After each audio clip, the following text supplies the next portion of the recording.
love bugs, welcome to my channel. This video, so you guys know I don't edit, I just sit here and I talk to you. Now I have attempted to film this video 5 times. All 5 times I have started crying, I've completely sobbed, messed everything up and had to fix my makeup, and it's been a 3-hour process. 3-hour long process, so we're just gonna talk. This is a follow-up video to the video I posted before about my son's health. If you didn't see that video, I don't want you to be completely lost.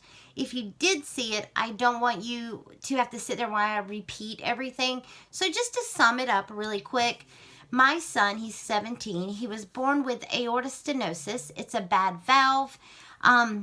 There was no reason for it. It wasn't hereditary, anything like that. He was just born with it. We found out, or he was diagnosed when he was 3 months old. And since then, we go to the cardiologist about every 3 to 6 months. And that's kind of how we live our life, every 3 to 6 month intervals. We were told when he first was diagnosed that he would need open heart surgery to fix that valve. His cardiologist is Dr. Vincent, who is phenomenal. He had told us that if Matt's body was a car, the problem with Matt is a spark plug. It's such an easy, tiny little problem, but it is in his heart. So we started off with every 3 to 6 months going to the cardiologist, and we never knew what we were going to be told that day. We would either be told, he's doing fine, come back in 6 months, 3 or 6 months, or he's not doing so good, we need to start talking about our next step, or the dreaded doctor visit of he's going to need surgery. This went on for, his first angioplasty. And I'm sorry, let me back up a little bit. The doctor visit contained of an EKG and an echo, and they would tell us what that number was, the gradient. When he was 2 years old, he had his first angioplasty, and they ballooned his valve. That bought us more time. That ballooning was very difficult because we were told we needed to keep him very still, and he was a very rambunctious 2-year-old. And then we kind of just started the process all over. Every 3 months, come back in 6 months, come back in 3 months, come back in 6 months. We have been so fortunate. I am a member of an online community. It's mothers with children with aortic stenosis. And I do want to say that if you are facing something, if you are dealing with something or going through something, which is the same thing, and I just said it in 3 different ways, reach out to an online community. I know it's difficult sometimes to talk to people you may know on a personal level, but it's helpful when you can hear someone else is kind of going through the same thing you're going through, and they're feeling the same thing you're feeling. It makes the process easier. So we were very fortunate. We got all the way to age 13, and he needed his first open heart surgery. It was horrific, and I said this in my past video. No mother wants to see her child in pain, father, any loved one in pain. You know what I'm saying? You would take it away if you could. You would take on that pain. The drainage tube was very painful for him, laying on his back. He would just kind of really, just hurt, and it was painful. And the recovery process was hard on him. So it was open heart surgery. It wasn't easy. We were so fortunate, though, that they were able to repair the valve. Now, that was not even a possibility that we knew could even happen. And Dr. Vincent said that they don't normally tell parents that because it's such a small chance. We were so fortunate they repaired the valve. That bought us more time. Then last year, he was 16. Last December, so a year ago, we went in with his second open heart surgery. We had the 3 options of a mechanical valve, a PICC valve, or the Ross procedure. I'll have more information down in that description box if you are curious about those different options. We decided to go with the Ross procedure. We knew Matt was going to need more surgeries down the line. One of the reasons because his dad is 6'4". The valves don't grow with his body. So as he would grow, the valve would need to be replaced. So the idea was,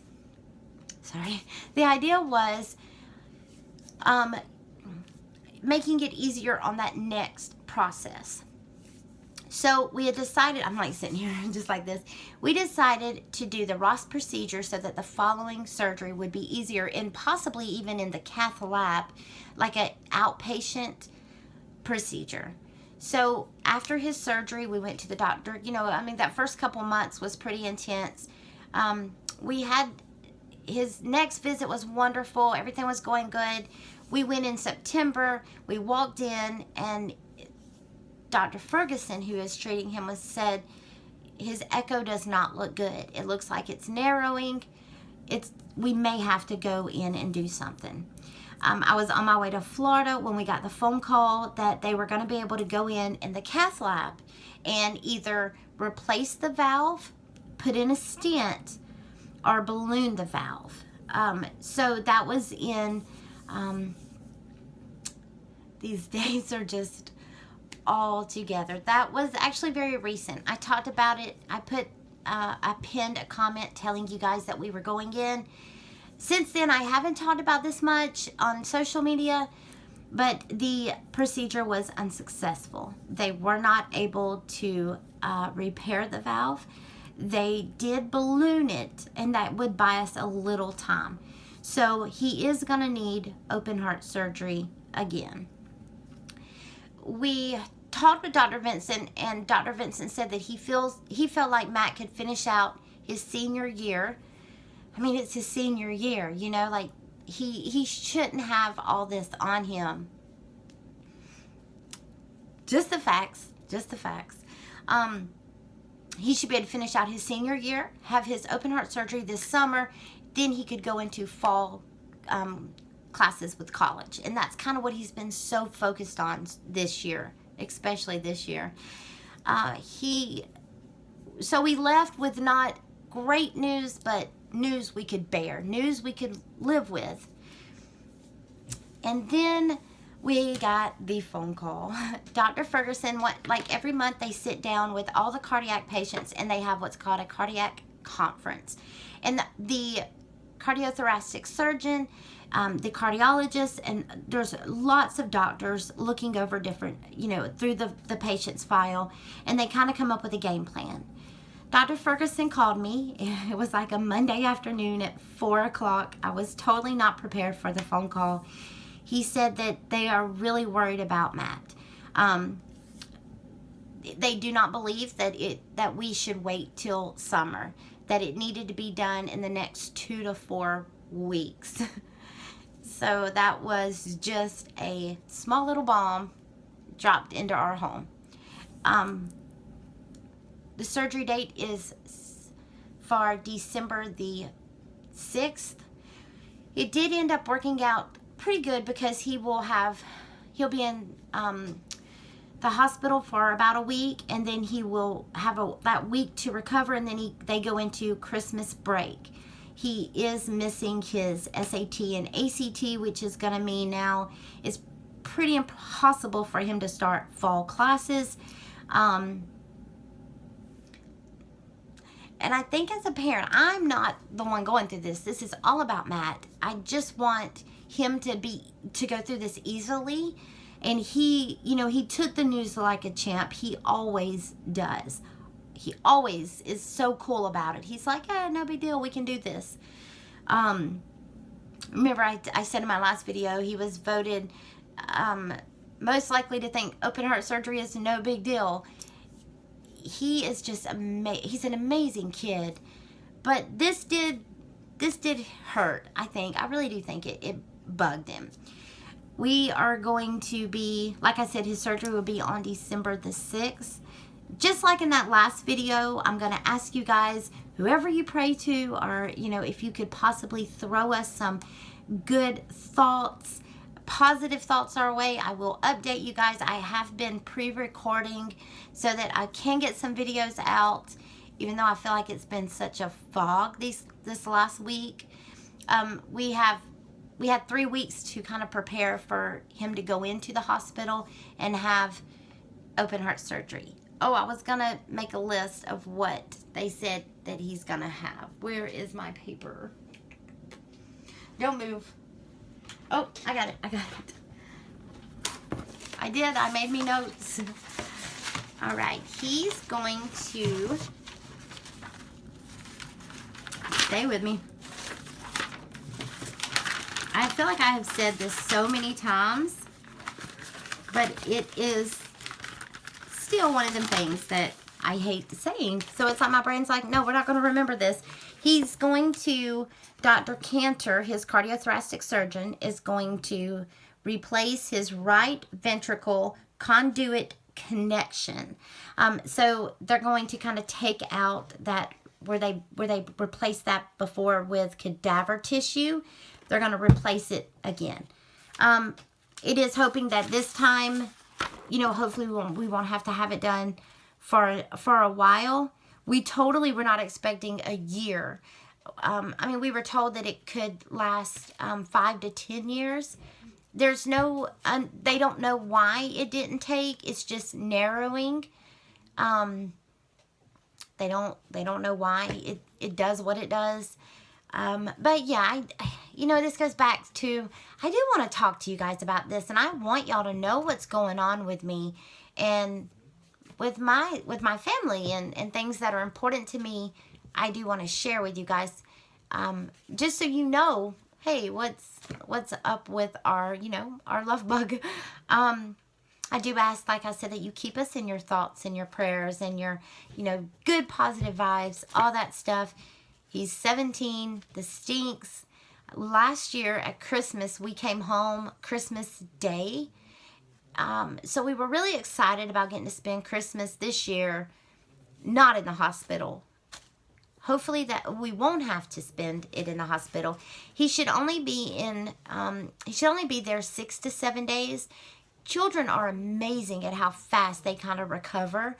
So he looks like he shouldn't be able to lift anything or drive for like 6 weeks. He can't go back to school until he's off pain medicines completely, and then, you know, he can walk and be fully recovered. So I will keep you guys posted and updated on this video. I will pin comments or, you know, information. Of course, you can follow me on my other social media. I talk about most of this on Facebook. That is kind of like my personal Facebook, but feel free to add me, and I will have all that information in the description box.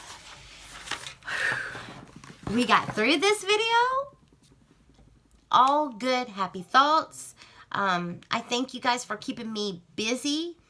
I think that's what one of the comments like my husband had made, like, you know, do a video and it'll help. So, like I said before, just please keep us in your thoughts and in your prayers, whoever you pray to. Send out those good, positive thoughts. We did not overlook the giveaway where we were giving away the 2 necklaces. I'm actually going to let Matt has decided that he would not mind appearing on my YouTube channel. So we are going to do a video, and I'm going to let him pull the winners or select the winners, and we're going to do a video, and that way you can kind of meet him and get to see him as well. And we will announce the winners of the 2 heart necklaces. That was still from that video. We just had a lot going on, and when I needed him to kind of pick the winners, he has a lot going on right now. He's getting open heart surgery. We're going to give him a pass on it. But yeah, I will have the date for all of that down in the description box. I just have to okay his dates and make sure he feels up to that. And yeah, I think that's going to do it. Thank you guys so much for watching. I do feel like we are friends, like we're love bugs, and this is stuff I can talk to you about. I appreciate that this is my mild therapy. Thank you for that. Thank you for watching. Of course, subscribe to the channel for updates and all that good stuff. Bye, y'all.